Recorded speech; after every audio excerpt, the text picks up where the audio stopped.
England now had a big responsibility.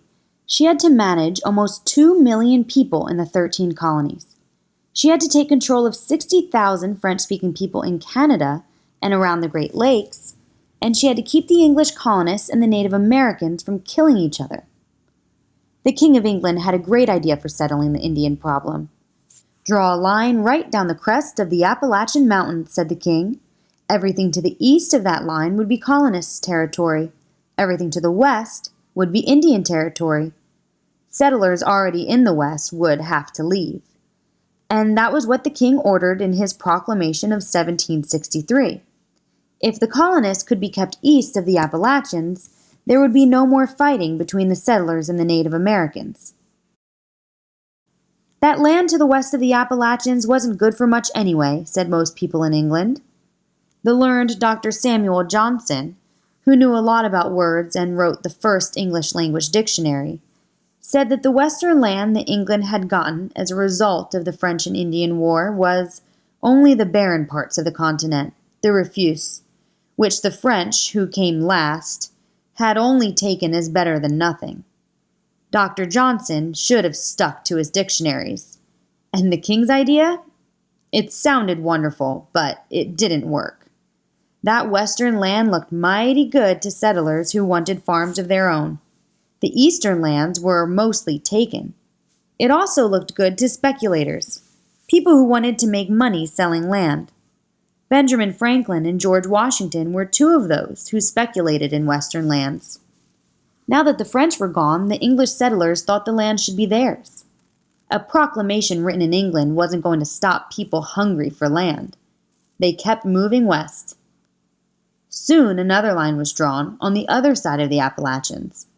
That was in 1768 in a treaty signed by Sir William Johnson and 14 Iroquois leaders. Johnson hoped to please both sides. The Iroquois got cash and promises.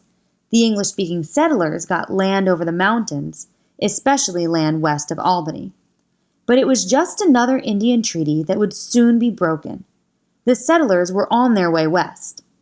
The Indians, who lived west of the Appalachians, were doomed to see their way of life destroyed. Fort Pitt, which had been Fort Duquesne and, before that, the Indian town of Shanapin, became Pittsburgh. At Pittsburgh, two rivers come together and form the mighty Ohio River.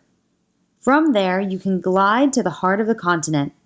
It was a gateway to the west. By 1770, some 5,000 colonists were said to have climbed the mountains of Pittsburgh and then headed on west. They were pioneers, and the first of a river of people who began filling the Ohio River Valley. Mostly, these people were ordinary farm folk who just wanted to make homes for themselves. Daniel Boone may have helped build the road to Fort Pitt. We know for sure he went to Kentucky.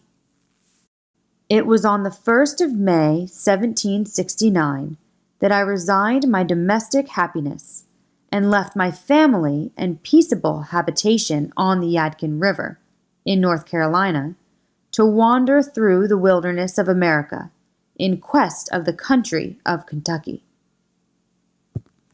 Thousands followed after Boone cut a path, the Wilderness Road, through the Cumberland Gap. It was a southern route to the other side of the mountains. Those who went west were a lot like those who had come on the Mayflower. They were tough enough to build homes in a strange, raw world. They were able to make their own laws. They were survivors. They were independent-minded. Men and women like that were not likely to take orders from a faraway nation.